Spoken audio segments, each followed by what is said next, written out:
Microsoft ওয়ার্ডের ভিতরে Excel sheet তৈরি করার নিয়ম। মাইক্রোসফট ওয়ার্ডের ভিতরে এক্সেল শিট তৈরি করার নিয়ম আজকে আমরা শিখব। তো এক্সেল শিট আমরা মাইক্রোসফট এক্সেলে যে আমরা এক্সেল শিট তৈরি করতে পারি, কিন্তু মাইক্রোসফট ওয়ার্ডের ভিতরে এক্সেল শিট কীভাবে তৈরি করে তা আজকে আমরা দেখাবো।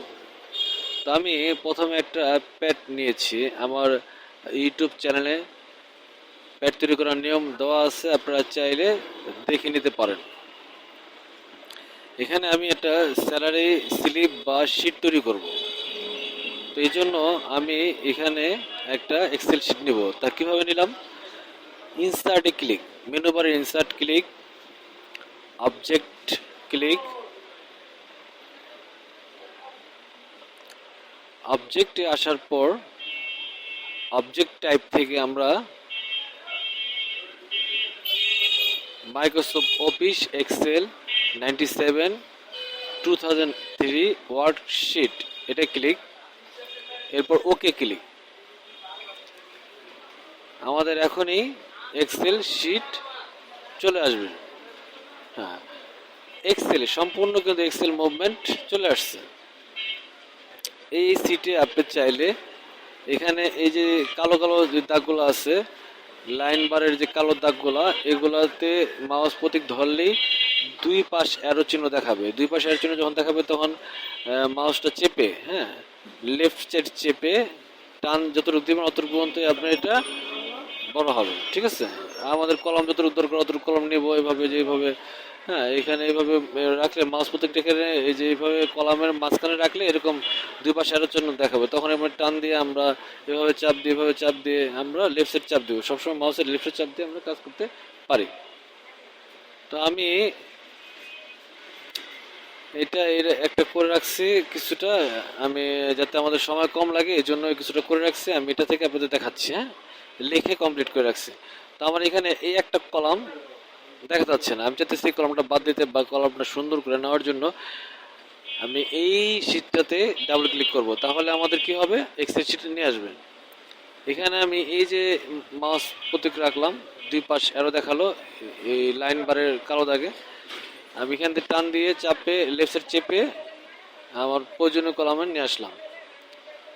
এটা একটু নিচে যাওয়া যেতেছে, পেজটা নিচে যেতে চাইলে আমাদের এই যে বারটা, এই বারে আমাদের এইখানে ক্লিক করে চাপ দিয়ে একটু নিচে আনলাম মাউসটা, আনার পরে এই যে এখান থেকে আমি এটা চাপ দিয়ে এই লাইনে চাপ দিলাম, চাপ দিয়ে উপর উঠালাম, আমাদের তো দরকার নেই, উপর উঠে দিলাম। এরপরে আমি পেজের বাইরে ক্লিক করলাম, আমার এটা কি হয়ে গেল, তাই তো? এখন এই যে এগুলো আমরা একটু সেট আপটা ঠিক করে নেবো, সেটা কীভাবে নেবো সেটা আমরা দেখাচ্ছি। এই এখান থেকে এই পর্যন্ত এগুলো ক্লিক, আমি এক্সেলের জন্য আলাদা একটা ভিডিও বানাবো, আপনারা ওই ভিডিওতে দেখবেন যে কীভাবে এক্সেল শিটে কাজ করতে হয়। এখানে এটা সিলেক্ট করলাম, সিলেক্ট করার পরে মার্জিন অ্যান্ড সেন্টার ক্লিক, আবার এটাতে একই সিস্টেম, এটাতে একই সিস্টেম, সিলেক্ট করলাম, মার্জিন সেল দিলাম, এই সিস্টেম, এটাও তো একই সিস্টেম, সিলেক্ট করলাম, এভাবে দিলাম, সিলেক্ট করলাম, এভাবে দিলাম, সিলেক্ট করলাম, মার্জিন অ্যান্ড সেন্টারে ক্লিক করলাম, নেট পেমেন্ট তিনটা সিলেক্ট করলাম, মার্জিন অ্যান্ড সেন্টারে ক্লিক করলাম, হয়ে গেল। ঠিক আছে, তা আমি এটা একটু গাঢ় যাতে আমাদেরই হয়, এই দাগগুলো যেন স্পষ্ট ওঠে, যে সেজন্য আমরা এখানে আসবো বর্ডারের এই যে এটা এই মেনু এই আইকনে আসার পরে এখানে অল বর্ডারে ক্লিক করে দেবো, তাহলে আমাদের এটা প্রিন্টে আসবে। এখন আমাদের সূত্র দরকার, তো এখানে আপনার নাম লিখলাম, আমরা একটা নাম লিখি, একটা নাম লিখলাম, দুটো নাম লিখলাম, একটা আইডি দিলাম। এদের স্যালারি মনে করেন এটা স্যালারি দিলাম আমরা,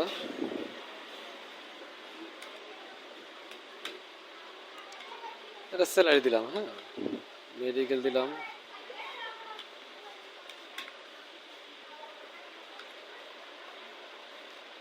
আপনি এগুলা এটা তৈরি করার নিয়ম আছে, পার্সেন্টেজ কত পার্সেন্টেজ দেওয়া হয়, কত পার্সেন্ট কী করা হয়, এটা আমরা দেখাবো। আমরা শুধুমাত্র এখান থেকে একটা ফর্মালিটি তৈরি করার জন্য আমরা এটা ব্যবহার করলাম। এখানে গ্রোস স্যালারি গ্রোস টোটাল কীভাবে নামলো, এখান থেকে আমরা সিলেক্ট করে এটা নিলাম, নিলাম, ঠিক আছে।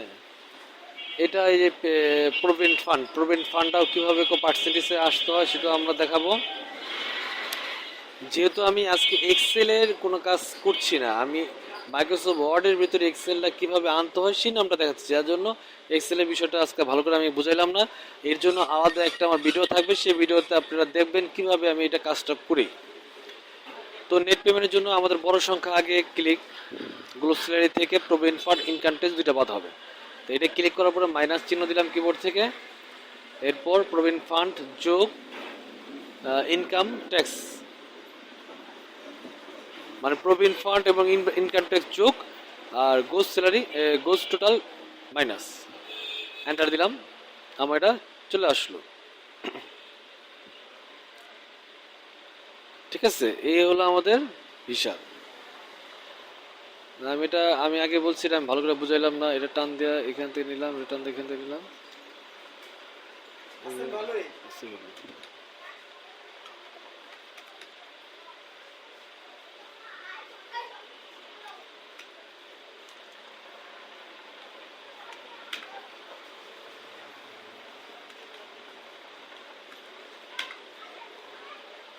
পেজের বাইরে এটা ক্লিক করলাম, এই হলো আমাদের এক্সেল শিট।